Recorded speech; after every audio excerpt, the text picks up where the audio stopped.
and welcome back to the Musical of the Month. This month's Musical of the Month is actually to prepare you for something special that's happening in December. So you got all of this month to prepare. Of course, I am talking about Hairspray. I think everyone in the theater community knows about Hairspray. I'm pretty sure that every single person that has done theater at some point knows Hairspray. Before Hairspray was a musical, it was actually a 1988 movie by John Waters. A woman named Margot Lyon had the idea to turn this movie into a musical. John actually declined the offer to write the script of the musical, but his word was still law, and the writers just really wanted him to be happy with the final product. This was the case through the whole process. John was always invited to have input, but he kind of just stayed back. So Margot put together a team. Now I'm not sure that I'm going to pronounce this name right, but I think the composer's name is Mark Shaman, but I'm not sure, and lyricist Scott Whitman. And the book writers were Mark O'Donnell and Thomas Meehan. And now everybody out there knows the original Edna Turnblad. Edna, of course, was played by Harvey Fierstein. His portrayal of Edna is legendary. Seriously legendary, iconic, just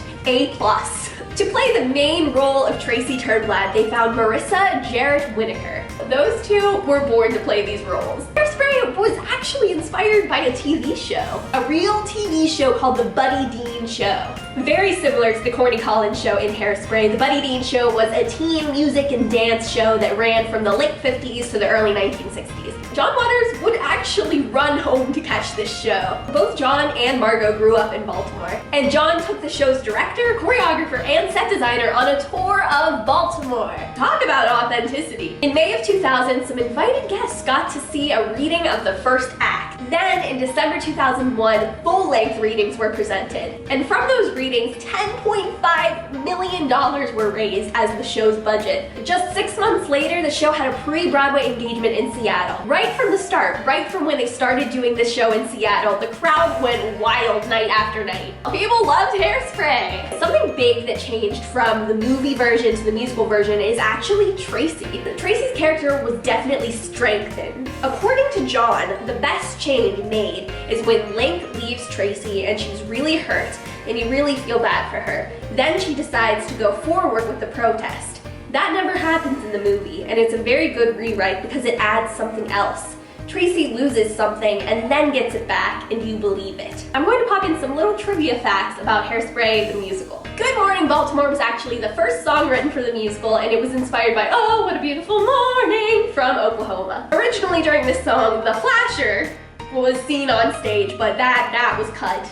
That's probably a good thing. During The Nicest Kids in Town, Corny originally had a lot more dialogue. The stricken chicken dance was made up, but the mashed potato was a real thing. Velma Von Tussle in the musical actually combines 3 different characters from the original movie. The stage mom, the stage manager, and the bigoted station owner. The legend of Miss Baltimore Crabs was actually added pretty late in the process. There was a song for Wilbur to sing to Tracy, and it was kind of a play on a Disney cheer up song. It was just, I don't even know what it was because I've never heard it or seen it and it was cut, but it sounds kind of interesting. The second song written was actually Welcome to the 60s. The reason we're not introduced to Motormouth Maybelle until later in the show is to add a new burst of energy in meeting a new principal character. Speaking of Motormouth Maybelle, the last line added to the show is her line where she says, "If we get any more white people in here, it's gonna be a suburb." I love that line. In a demo recording, Nathan Lane actually sang both parts of You're Timeless to Me, and you can find it on YouTube. Without Love is actually a Motown duet, which came after the time period that Hairspray is set in. The reason it fits is because the characters that sing it are forward thinkers. The people that worked on Hairspray say that their proudest achievement was I Know Where I've Been. That song is so beautiful. Finally, on August 15th, 2002, the show opened on Broadway. This show skyrocketed. It was like, boom! A complete mega hit. And it's still a hit today. On Broadway, the show was nominated for 12 Tony Awards. Of those 12, they won 8. This included Best Musical, Best Original Score, Best Direction of a Musical, Best Book of a Musical, Best Performance by a Leading Actor in a Musical, Harvey Fierstein, Best Performance by a Leading Actress in a Musical, Marissa Jarrett Whittaker, and Best Performance by a Featured Actor in a Musical, Dick Latessa, and Best Costume Design. They also won 9 Drama Desk Awards. Hairspray stayed on Broadway for 7 years and has since had many popular reboots. My introduction to Hairspray was actually through the 2007 movie version. I loved the 2007 movie so much that I got the Shake and Shimmy edition. So I'm gonna shake and shimmy, but I can't do it. Oh!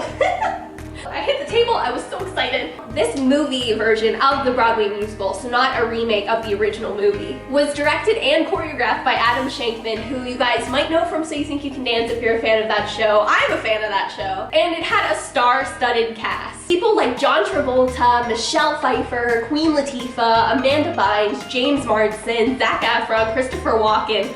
It was crazy. This version of the musical had 2 new songs, Lady's Choice and Come So Far, Got So Far to Go. Other songs were reworked and the story subplots were reworked to make the story more fluid. I really liked what they did to You're Timeless to Me with the subplot of Velma trying to break up Edna and Wilbur. The placement of that song as an apology I really like. The only song not used in the 2007 movie in any way, shape, or form is The Big Dollhouse. Simply because Tracy doesn't get arrested in this version. Other songs that aren't actually sung in the movie to progress this story are used as instrumentals throughout the movie and in the end credits. When the movie premiered in 2007, it had the biggest opening for any movie based on a musical. This was later beat by Mamma Mia, but for the time they had the record. And it was one of 2007's best reviewed movies. And it was nominated for 3 Golden Globes. Another popular version of the show was done at the Hollywood Bowl back in 2011. This one was really cool because Harvey and Marissa reprised their original roles. On top of that, they were joined by some really big stars that we love, like John Stamos, Nick Jonas, Corbin Bleu, and Drew Carey. So why did I pick Hairspray as my November musical of the month? On your television screen on NBC on December 7th, you can catch Hairspray live. Yes, NBC's next live musical is Hairspray. And oh my goodness, there are a lot of cool people in this. My personal bae, my favorite, my other half, Dove Cameron, plays Amber Von Tussle. The remarkable, the lovely, the beautiful Kristen Chenoweth is going to play Velma Von Tussle, which means we have Dove and Kristen together as mother and daughter again, and I love their chemistry. I'm just so excited about that. The ever handsome Garrett Clayton is going to be playing Link Larkin.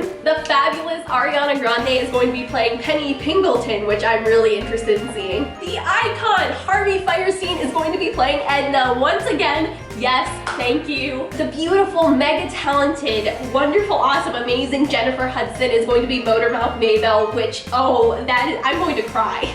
We have the ever funny Martin Short as Wilbur Turnblad, and You're Timeless to Me is going to be so much fun, I can already tell. We also have Sean Hayes as Mr. Pinky and Derek Huff as Corny Collins. And Rosie O'Donnell is making an appearance as the health ed teacher. Something really cool about this is that they're introducing a girl named Maddie Ballio as Tracy Turnblad, and she just looks so cute and so much fun, and I'm so excited. I will be watching on December 7th, so you can always tweet me your reactions, and I'm so excited. I've said I'm excited a million times. I'm excited, I am excited, people. I think it's going to be so much fun and so colorful and energetic, and it's just going to be such a joy to watch. I have 100% faith in every single cast member that they picked. I am ready to go. Let me know in the comments if you're excited for Hairspray Live and if you'll be watching and who you're excited to see. Also, of course, let me know if you've been in Hairspray or if you've seen Hairspray or if you love the movie. I love you all. Stay beautiful, you people. Bye. Bye, bye, bye, bye, bye. Bye. You can't stop the beat. Yeah.